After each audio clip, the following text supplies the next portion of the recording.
Hello friends, इस video में हम बात करने वाले हैं बिहार के प्राइमरी शिक्षक भर्ती के संदर्भ में कि जो आप लोगों को यहाँ पर डॉक्यूमेंट्स री अपलोड करने का मौका दिया गया था, तो कल इसका जो है आपका लास्ट डेट है। बहुत सारे कैंडिडेट का यहाँ पर कंफ्यूजन था कि मेरा डॉक्यूमेंट्स इतना धुंधला दिखाई दे रहा है या फिर थोड़ा बहुत पढ़ा जा रहा है, तो क्या हमें जो है फिर से री अपलोड करना चाहिए या फिर उसी तरीके से जो है वो छोड़ देना चाहिए। तो इसको लेकर भी बात करेंगे कि यदि जो आप लोग अपना डॉक्यूमेंट्स पीडीएफ फॉर्मेट में अपलोड किए हैं, यदि वो इतना आपका दिखाई दे रहा है तो बिल्कुल आपका सही है, किसी भी तरीके का आपको चेंज करने या फिर उसे बदलने की जो है वो जरूरत नहीं है। बाकी इसके अलावा कि क्या सभी लोगों को अटेस्टेड करवाना है, और जो बीएड अभ्यर्थी हैं यदि आपके डॉक्यूमेंट्स में किसी भी तरीके का त्रुटि हो तो क्या आप लोगों को भी यहाँ पर चेंज करना है। और इसके अलावा अपेयरिंग कैंडिडेट को लेकर, जैसे अभी क्या हुआ कि अभी बिहार डीएलएड का रिजल्ट आ चुका है, सीटेट का भी रिजल्ट आ चुका है और आप लोग यहाँ पर पास कर गए हैं, तो आप लोगों को यहाँ पर क्या करना चाहिए, इसको लेकर भी हम यहाँ पर जो है इस वीडियो में बात करने वाले हैं। देखिए, इसके संदर्भ में थोड़ा सा भी आपका कंफ्यूजन होगा, यदि आप वीडियो के लास्ट तक बने रहते हैं तो हर एक चीज जो है आपका यहाँ से जो है आपका क्लियर हो जाएगा। आगे बात करेंगे उससे पहले बता दें कि यदि आप इस प्लेटफॉर्म पे नए होंगे, सितंबर 2023 जो है आपका कर दिया गया, जो कि कल इसका लास्ट डेट है। बहुत सारे कैंडिडेट के यहाँ पर डाउट है कि क्या सभी लोगों को यहाँ पर सुधार करना है, तो ऐसा बिल्कुल नहीं है। जो आप लोग अपना डॉक्यूमेंट्स पीडीएफ फॉर्मेट में अपलोड किए हैं, यदि उसमें किसी भी तरीके का त्रुटि हो या फिर अपठनीय हो, तो यहाँ पर आपको गजेटेड ऑफिसर से यहाँ पर अटेस्टेड करवा के आपको डॉक्यूमेंट जो है फिर से री अपलोड जो है वो करना है। फिर आगे बहुत सारे कैंडिडेट का ये भी डाउट है कि जितने भी लोग बीपीएससी प्राइमरी टीचर का एग्जाम जो है वो दिए हैं, तो क्या सभी लोगों को यहाँ पर अपने डॉक्यूमेंट्स पे अटेस्टेड करवाना है, तो ऐसा बिल्कुल नहीं है। जितने भी लोग यहाँ पर री अपलोड डॉक्यूमेंट्स करें तो सिर्फ उनको यहाँ पर गजेटेड ऑफिसर से अटेस्टेड करवाना है, इसके अलावा किसी को भी नहीं। आप लोग अपने डॉक्यूमेंट्स में थोड़ा सा भी जो है छेड़खानी मत करेगा। फिर आगे जो आपका डाउट है कि जो बीएड अभ्यर्थी है, मतलब जो बीएड अभ्यर्थी हैं बीपीएससी प्राइमरी टीचर का एग्जाम दिया है, यदि आपके डॉक्यूमेंट्स में किसी भी तरीके का त्रुटि या फिर अपठनीय, तो क्या आप लोगों को भी सुधार करना है, तो यस, आप लोगों को भी यहाँ पर जो है सुधार करना है। जो आपका नोटिस है यहाँ पर आप देख सकते हैं, यहाँ पर आपका साफ साफ बोला गया है कि वर्ग 1 to 5 में सम्मिलित अभ्यर्थी, मतलब जितने भी लोग बीपीएससी प्राइमरी टीचर का एग्जाम दिए थे, चाहे आप बीएड अभ्यर्थी हो या फिर आप डीएलएड अभ्यर्थी हो, आपके डॉक्यूमेंट्स में त्रुटि या फिर अपठनीय, तो आप लोगों को यहाँ पर सुधार जो है करना है। क्योंकि बीपीएससी की तरफ से बीपीएससी प्राइमरी टीचर के संबंध में अभी जब हम वर्तमान में यहाँ पर बात करें, तो कोई भी, चाहे आपका बीपीएससी हो या फिर जो आपका शिक्षा विभाग हो या फिर जो आपका एजुकेशन डिपार्टमेंट हो, उनकी तरफ से लिखित आदेश जो है आपका नहीं आया है कि बीएड वाले अभ्यर्थी यहाँ पर बीपीएससी प्राइमरी टीचर में, मतलब बिहार की प्राइमरी शिक्षक भर्ती में एलिजिबल जो है वो नहीं रहेंगे। भले ही आपका सुप्रीम कोर्ट का निर्णय अलग हो, पटना हाईकोर्ट का निर्णय अलग हो और जो आपका एनसीटी हो उसका यहाँ पर आदेश अलग हो, लेकिन अभी तक यहाँ पर लिखित आदेश जो है बीएड कैंडिडेट को लेकर अभी तक आपका नहीं आया। तो इसलिए आपके डॉक्यूमेंट्स में किसी भी तरीके का त्रुटि या फिर अपठनीय है, तो आप लोग भी यहाँ पर अपना डॉक्यूमेंट्स में जो है वो सुधार जो है वो कर लीजिएगा। अब यहाँ पर आगे हम बात करने वाले हैं जो कि काफी ज्यादा आपके लिए महत्वपूर्ण होगा कि आपका डॉक्यूमेंट जैसे धुंधला दिखाई दे रहा है, कुछ अंश जो है आपका यहाँ पर मिट गया है, कुछ अंश यहाँ पर जो है आपका दिखाई दे रहा है। तो यहाँ पर बात करने वाले हैं कि डॉक्यूमेंट्स वेरिफिकेशन किस तरीके से आपका किया जाता है, और डॉक्यूमेंट्स वेरिफिकेशन में आपका क्या क्या चीज जो है आपका देखा जाता है, किस चीज से जो है आपका मिलान किया जाता है, ताकि थोड़ा बहुत भी आपका धुंधला हो या फिर थोड़ा बहुत भी आपका मिस्टेक हो, तो आपको यहाँ पर डॉक्यूमेंट जो है फिर से री अपलोड न करना पड़े और किसी भी तरीके का आपको दिक्कत भी डॉक्यूमेंट्स वेरिफिकेशन में नहीं होगा। देखिए, जो आपका 10वीं का जो आपका मार्कशीट हो या फिर सर्टिफिकेट, क्योंकि देखिए जो पहले जमाने के पढ़े होते हैं उनके पास दो डॉक्यूमेंट्स होता है 10वीं का, एक तो आपका मार्कशीट होता है, दूसरा आपका सर्टिफिकेट होता है। लेकिन कुछ यहाँ पर नए जमाने के होंगे तो जो उनका मार्कशीट होता है उसी मार्कशीट में आपका सर्टिफिकेट भी जो है आपका होता है। तो देखिए, जो आपका 10वीं का डॉक्यूमेंट्स है उसको यहाँ पर बहुत अच्छे तरीके से ध्यान से जो है आपका चेक किया जाता है,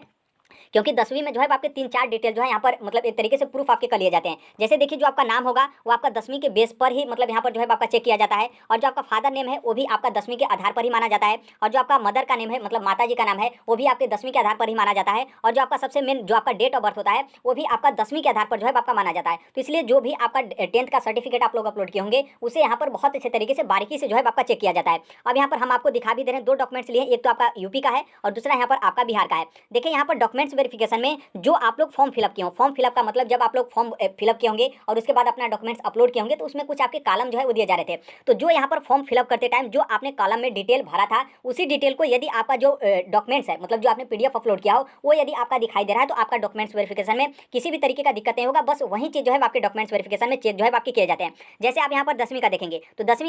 10वीं में वहाँ पर क्या था कि 10th आप कौन से बोर्ड से एग्जाम क्वालिफाई किए हैं वो आपका बहुत अच्छे तरीके से उसमें जो है आप लिखते थे। अब यहाँ पर देखिए, आप जैसे 10th बोर्ड, अब आपका यहाँ पर जैसे 10th बोर्ड है, तो यहाँ पर क्या है कि आपका पूरा डिटेल यहाँ पर जो है आपका दिखाई दे रहा है। मतलब जो आपका रिजल्ट होगा, रिजल्ट को देखते ही यहाँ पर पता चल जाएगा कि आपका कौन सा बोर्ड या फिर कौन सा यूनिवर्सिटी है। जैसे यहाँ पर आप देखेंगे माध्यमिक शिक्षा परिषद यूपी उत्तर प्रदेश, तो आपको पता चल जाएगा कि यूपी बोर्ड का जो है मतलब ये जो आपका बोर्ड का नेम है वो यहाँ पर आपका यूपी बोर्ड है। फिर यहाँ पर आपका सन को लेकर तो आप यहाँ पर देख सकते हैं 2017 आपको दिखाई दे देगा। फिर उसके बाद जो आपका सर्टिफिकेट नंबर है, मतलब जो आपका यहाँ पर प्रमाण पत्र संख्या है, ये आपका यहाँ पर जो है वो दिखाई देना चाहिए, जो कि आप यहाँ पर सर्टिफिकेट नंबर जो है वो देख सकते हैं। फिर यहाँ पर कैंडिडेट का नाम है जो कि ये भी आपके लिए महत्वपूर्ण है। फिर उसके अलावा यहाँ पर आपके मतलब ये जो कैंडिडेट है इनके मदर का नेम है, फिर उसके अलावा यहाँ पर फादर का नेम है, फिर उसके अलावा जो आपका डेट ऑफ बर्थ है ये आपका दिया गया है। तो मतलब यहाँ पर जो हम यहाँ पर काले घोरे में करके यहाँ पर हम आपको बता रहे हैं, ये चीज जो है आपके लिए महत्वपूर्ण है। अब यहाँ पर देखिए, अब यहाँ पर क्या है कि जैसे मान लीजिए आपका यहाँ पर जो आपका यहाँ पर जनपद विद्यालय कोड ये सब दिया है, यदि आपका धुंधला दिखाई दे रहा है तो भी चल जाएगा, कोई दिक्कत नहीं है। यहाँ पर आपका लिखा है रेगुलर या फिर ओपन या फिर प्राइवेट इस तरीके से, और ये दिखाई भी नहीं देगा तो भी यहाँ पर चल जाएगा। फिर यहाँ पर आपका लिखा है फुल एग्जाम, ये भी नहीं दिखाई देगा तो भी आपका यहाँ पर चल जाएगा। फिर उसके अलावा यहाँ पर रोल नंबर दिया गया है, तो रोल नंबर थोड़ा सा नहीं दिखाई देगा, तो थोड़ा सा यहाँ पर जो है आपके मतलब थोड़ा सा अच्छे तरीके से चेक किया जाएगा। लेकिन उतना भी यहाँ पर जो है आपका रोल नंबर महत्वपूर्ण नहीं है, क्योंकि यहाँ पर जो आपका जांच किया जाएगा वो जांच किया जाएगा आपका सर्टिफिकेट नंबर। फिर उसके अलावा आप यहाँ पर आएंगे तो यहाँ पर आप देखेंगे सीरियल नंबर जो है आपका दिया गया है। यदि आप फॉर्म भरते टाइम बहुत सारे कैंडिडेट का जो आपका सर्टिफिकेट होता है उसमें आपके सीरियल नंबर जो है आपके नहीं दिए रहते हैं, तो आप लोग क्या किए थे, जैसे सीबीएसई हो या फिर कोई उस तरीके का बोर्ड हो, तो उनमें जो है वो सर्टिफिकेट नंबर नहीं दिया रहता, तो आप लोग सीरियल नंबर डाल देते हैं। तो देखिए यदि आप लोग फॉर्म भरते टाइम सीरियल नंबर का डिटेल डाले हैं तो ये जो आपका सीरियल नंबर है ये आपका दिखाई जो है वो देना चाहिए, क्योंकि जो डॉक्यूमेंट्स वेरिफिकेशन करेंगे उनके पास क्या होता है कि आपके जो डॉक्यूमेंट्स है जो आपने ऑलरेडी पीडीएफ अपलोड किया हो वो वाला डॉक्यूमेंट्स रहता है। फिर जो आपका ओरिजिनल डॉक्यूमेंट्स रहता है उनके हाथ में आपसे जो है मांगेंगे कि अपना ओरिजिनल दीजिए। फिर इसके अलावा उनका एक पोर्टल रहता है, उस पोर्टल पे क्या करते हैं कि वो अपने से जो है वो लिखते हैं, और इस ये जो आपका लिखा हुआ है और जो आपने पहले फॉर्म भरते टाइम फिलअप किया हो ये दोनों चीज़ जो है आपका मैच होना चाहिए। यदि आपका मैच होता है तो इसका मतलब साफ है कि आप वेरीफाइड की कैटेगरी में आ जाएंगे, और यही दोनों चीज़ क्या होता है कि मिस मैच हो जाता है तो आपको यहाँ पर वेरीफाइड की कैटेगरी में जो है आपका नहीं रखा जाएगा।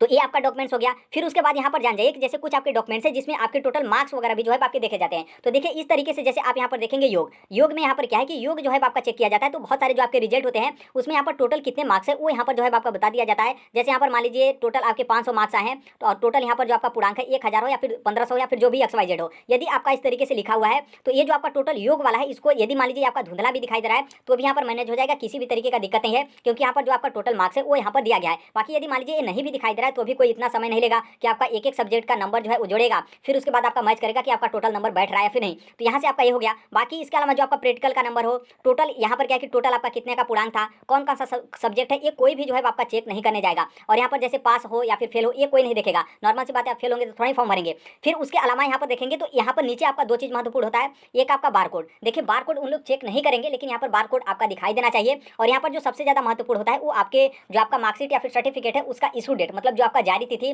किस डेट को आपका रिजल्ट जो है वो जारी किया गया है, तो आप यहाँ पर देख सकते हैं। बाकी इसके अलावा देखेंगे तो यहाँ पर आपका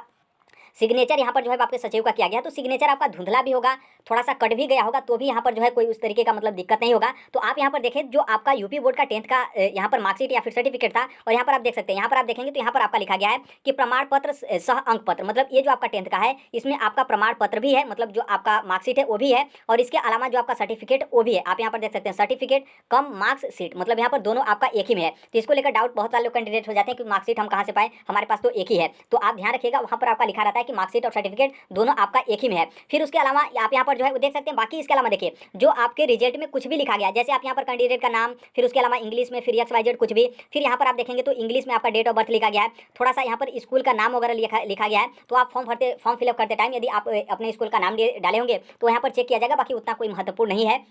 क्योंकि जो आपका यहाँ पर मैच और मिस मैच किया जाता है वो आपका यहाँ पर जो आपका सर्टिफिकेट नंबर हो उससे, और जो आपका इशू डेट है उससे, और फिर इसके अलावा मान लीजिए टोटल आपके कितने मार्क्स आए हैं, कितने में से कितने, वो यहाँ पर चेक किया जाता है। और कैंडिडेट का नाम, फादर नेम, मदर नेम और जो आपका डेट ऑफ बर्थ है, बस इतना ही जो है आपका चेक किया जाता है डॉक्यूमेंट्स वेरिफिकेशन में। इतना आपका सही है तो आप डॉक्यूमेंट्स वेरिफिकेशन में आप जो है वेरीफाइड की कैटेगरी में जो है आ जाएंगे। ये आपका यूपी का हो गया। उसी तरीके से आपका बिहार का भी रहेगा, जैसे आपका यहाँ पर इशू डेट है ये आपका रहना चाहिए, बार कोड है ये भी आपका रहना चाहिए। फिर उसके बगल में बार कोड के बगल में आप यहाँ पर देखेंगे जो सचिव है परीक्षा नियंत्रक, उनका यहाँ पर आपका सिग्नेचर किया गया है और यहाँ पर आपका लिखा गया है। तो ये थोड़ा सा आपका नहीं भी रहेगा तो भी आपका मैनेज हो जाएगा, कोई दिक्कत नहीं है। यहाँ पर जो कैंडिडेट है उनका यहाँ पर टोटल कितने मार्क्स आए हैं यहाँ पर जो है आपका लिखा गया है, और यहाँ पर टोटल आपके मार्क्स लिखे गए हैं। तो आपका ग्रेड कौन है इससे कोई मतलब नहीं है। फिर यहाँ पर कितने में से कितने आया ये भी कोई मतलब नहीं है। और यहाँ पर क्या है कि आपको कितना प्रैक्टिकल, कौन कौन सा सब्जेक्ट प्रैक्टिकल है उसमें कितना नंबर आया ये भी कोई मतलब नहीं है। फिर यहाँ पर जो आपका सब्जेक्ट का नेम दिया गया है ये भी आपका कोई मतलब नहीं है, धुंधला दिखाई दे रहा है तो भी यहाँ पर जो है आपका मैनेज हो जाएगा। क्योंकि हम यहाँ पर आपको बता दिए कि जो यहाँ पर डॉक्यूमेंट्स वेरिफिकेशन में चेक किया जाएगा वो आपका वही चीज़ चेक किया जाएगा जो आपने यहाँ पर फॉर्म फिलअप करते टाइम फिलअप किया होगा। तो आप फॉर्म फिलअप करते टाइम आपने जो फिलअप किया होगा वो आपको बहुत अच्छे तरीके से पता होगा कि हम वहाँ पर क्या क्या फिलअप किए थे, जो कि हम यहाँ पर 10th वाले में बता दिए कि बस आपका इतना ही जो है वो चेक किया जाएगा। यदि इतना में आपका हर एक चीज़ मैच कर जाता है तो आप डॉक्यूमेंट्स वेरिफिकेशन में वेरीफाइड की कैटेगरी में आ जाएंगे। और वेरीफाइड की कैटेगरी में आने का मतलब आपका हर एक चीज़ जो है वो सही रहेगा, क्योंकि नॉर्मल सी बात है वहाँ पर आप अपना ओरिजिनल जो आपके डॉक्यूमेंट्स है आप वहाँ पर रखे रहेंगे, तो थोड़ा बहुत आपका मिस्टेक जो है आपका मतलब मैनेज जो है आपका कर लिया जाता है। बाकी मैं यहाँ पर यही कहूँगा कि जो आपके डॉक्यूमेंट्स है आप अपने वेबसाइट से मतलब वहाँ से आप अपना डॉक्यूमेंट क्या करिएगा कि चेक कर लीजिएगा, मतलब डाउनलोड करिएगा। डाउनलोड करने के बाद जो है वो चेक करिएगा, और ध्यान रखिएगा कि चेक भी करिएगा तो आप अपने से जो है चेक मत करिएगा, किसी दूसरे से जो है वो चेक करा लीजिएगा। क्योंकि क्या होता है कि माइंड सेट में आपका सेट हो जाता है कि यहाँ पर जो आपका 100 लिखा गया है आपको लगेगा कि मुझे नहीं दिख रहा है, तो आपको बार बार लगेगा कि नहीं मुझे दिखाई नहीं दे रहा है। तो आप किसी दूसरे से जो है वो चेक करवाइएगा, और किसी दूसरे से भी आप चेक करवाइएगा तो उनसे खुद से जो है लॉगिन करवाइएगा। लॉगिन करवाने का मतलब यह है कि आप अपने मोबाइल में PDF अपलोड करेंगे, फिर PDF अपलोड करने के बाद उनके यदि मोबाइल में भेजेंगे तो देखिए इस तरीके से भेजने से भी PDF आपका थोड़ा सा धुंधला जो है आपका हो जाता है। तो आप मतलब दूसरे से चेक करवाने जा रहे हैं तो उनसे खुद बोलिएगा कि आप लॉगिन करके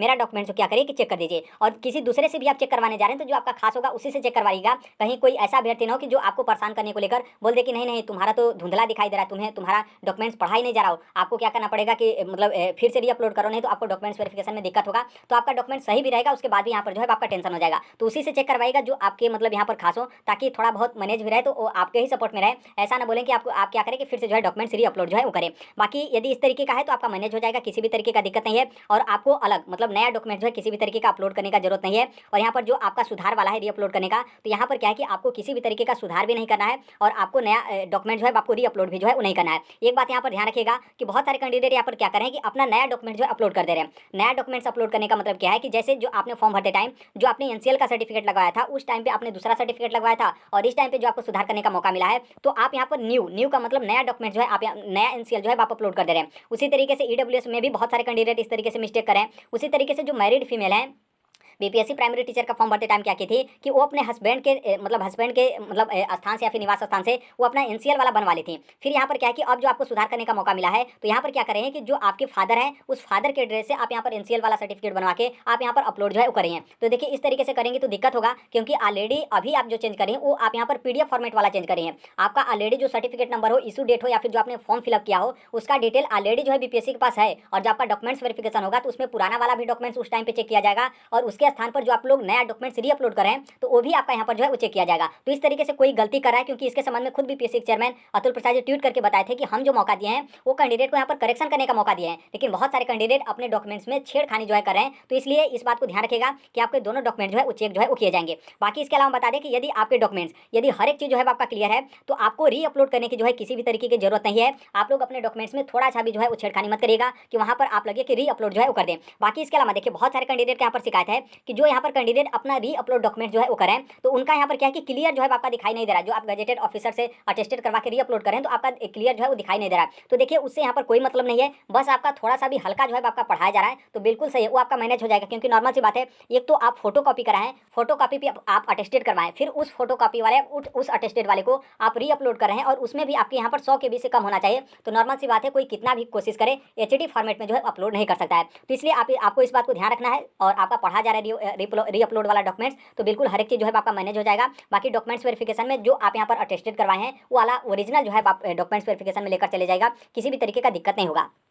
अब आगे बात करें अपेयरिंग कैंडिडेट को लेकर, तो देखिए अपेयरिंग में यहाँ पर क्या है कि बीएड वाले अपेयरिंग थे, डीएलएड वाले अपेयरिंग थे, सीटेट वाले अपेयरिंग थे, जिनको बीपीएससी प्राइमरी टीचर में मौका जो है मिला था। जो कि बिहार डीएलएड का आपका रिजल्ट आ चुका है और सीटेट का भी रिजल्ट आ चुका है। तो यहाँ पर क्या है कि बहुत सारे कैंडिडेट मतलब सोच रहे हैं कि हम यहाँ पर सीटेट एग्जाम और बिहार डीएलएड एग्जाम क्वालिफाई कर लिए, तो क्या करें कि हम अपना डॉक्यूमेंट्स रीअपलोड जो है वो कर दें। तो देखिए आपको बिल्कुल जो है डॉक्यूमेंट्स रीअपलोड नहीं करना है, क्योंकि इसके संबंध में 10 सितंबर 2023 को BPSC chairman Atul Prasad ji tweet किए हैं। क्योंकि इस ट्वीट के बाद नया कोई ट्वीट नहीं आया, तो इसलिए नया ट्वीट नहीं आया, तो जो आपका पुराना वाला ट्वीट है वही आपका नया ट्वीट जो है माना जाएगा और वर्तमान के लिए भी यही जो है आपका लागू रहेगा। और यहाँ पर खुद वो बोले हैं कि जो अपेयरिंग कैंडिडेट हैं, चाहे आप सीटेट हो या फिर बीएड हो या फिर ईटीसी मतलब डीएलएड वगैरह हैं, आपको रिजल्ट को लेकर प्रूफ करने को लेकर आपको अथासंभव पर्याप्त समय जो है वो दिया जाएगा। मतलब आप लोगों के लिए यहाँ पर जब आप लोगों के लिए समय दिया जा रहा है डॉक्यूमेंट्स रीअपलोड करने को लेकर अपेयरिंग कैंडिडेट को लेकर, तो आप लोग यहाँ पर थोड़ा सा भी जो है चिंतित मत होइए। अभी जो आप लोगों को जिनके डॉक्यूमेंट्स में त्रुटि या फिर अपठनी है उनको यहाँ पर 29 तक सुधार करने का मौका दिया गया है। तो फिर उसके बाद जो है आप लोगों को यहाँ पर चेंज करने का मौका दिया जाएगा और कहीं ना कहीं इसके संबंध में बीपीएससी की तरफ से आपके ऑफिशियल नोटिस वगैरह जो है आपके जारी किए जाएंगे। बाकी जो अपेयरिंग कैंडिडेट है आप तनिक भी जो है चिंता मत करिए, क्योंकि अभी आप क्या करेंगे, अभी आप करेंगे डॉक्यूमेंट्स तो आप रीअपलोड कर देंगे, लेकिन जो आप अपेयरिंग सेलेक्ट किए थे तो वो तो आप यहाँ पर पास सेलेक्ट नहीं कर सकते हैं। फिर उसके अलावा आप डीएलएड का मार्क्स डालेंगे, इशू डेट डालेंगे, किस डेट को रिजल्ट जारी किया गया है, टोटल कितने में से कितने मार्क्स आए हैं, सर्टिफिकेट नंबर क्या है, ये सभी चीज़ तो आप फिलअप नहीं कर पाएंगे। तो इसलिए आपका गलती होगा, अभी आपको थोड़ा सा भी जो है उसमें किसी भी तरीके का बदलाव या फिर आपको डॉक्यूमेंट जो है रीअपलोड नहीं करना चाहिए। फिर आगे यहाँ पर बात करें तो देखिए अभी के लिए यही अपडेट है। आई होप इस मैटर को आप समझ गए होंगे। बस यहाँ पर 100 बात की एक बात है, और यहाँ पर ये भी बता दें कि जो आप लोग बीपीएससी प्राइमरी टीचर का फॉर्म भरते टाइम जो आप फिलअप किए हो, मतलब उसमें जो आपके कॉलम थे उस कॉलम में जो आपने डिटेल भरा हो, वो यदि डिटेल आपके यदि जो पीडीएफ है जो आपने अपलोड किया हो उसमें यदि उस डिटेल को आप पढ़ पा रहे हैं, तो आपको किसी भी तरीके का डॉक्यूमेंट जो है वो री अपलोड नहीं करना है और ना ही अपने डॉक्यूमेंट्स में किसी भी तरीके का पोर्टल पर जाकर बार बार जो है वो छेड़खानी करेगा। क्योंकि टेक्निकल इशू के कारण भी मान लीजिए कोई किसी भी तरीके का दिक्कत हो जाता है तो फिर आपको यहाँ पर दिक्कत भी नहीं हो रहा है, फिर उसके बाद आपके अपने ही गलती से डॉक्यूमेंट्स वेरिफिकेशन में आपको वहाँ पर दिक्कत जो है आपका हो जाएगा। तो अभी के लिए यही अपडेट है। बाकी बीपीएससी टीआरई फर्स्ट का आपका किसी भी तरीके से पेपर आपका बीत चुका, जो कि आपका एग्जाम हो चुका है। अब उसके आप थोड़ा सा भी जो है वो चिंता मत करिए। बाकी जो आपका टीआरई सेकंड वाला है उसकी भी तैयारी में आप लग जाइए। नोटिफिकेशन का आप इंतजार करेंगे तो आप अपने ही पैर पर कुल्हाड़ी मारेंगे, क्योंकि बीपीएससी प्राइमरी टीचर हो या फिर बीपीएससी टीआरई फर्स्ट हो, उसमें आप लोग यही गलती किए थे कि जो आपका एग्जाम होगा उसमें आपके काफ़ी ज़्यादा समय लगेंगे। तो इस बार वाली टीआरई सेकंड में आप गलती मत करिए, अभी से जो है आप अपना तैयारी बहुत अच्छे तरीके से जो स्टार्ट कर दीजिए। अभी के लिए यही अपडेट है, बाकी टेलीग्राम से भी आप जुड़ जाएगा, जो कोई भी अपडेट या फिर नोट्स वगैरह होते हैं या फिर जो कोई भी इन्फॉर्मेशन वगैरह होते हैं आपके टेलीग्राम पर शेयर जो है वो कर दिए जाते हैं। बाकी आप भी बीपीएससी टीचर की या फिर करना चाहें आप उसके लिए बिल्कुल स्वतंत्र हैं, लेकिन आप अपने डॉक्यूमेंट्स को अच्छे तरीके से चेक जो है वो कर लीजिएगा। मिलते हैं अगले नेक्स्ट वीडियो में, तब तक के लिए thank you, bye bye, take care, all the best, thank you for listening, God bless you, thank you.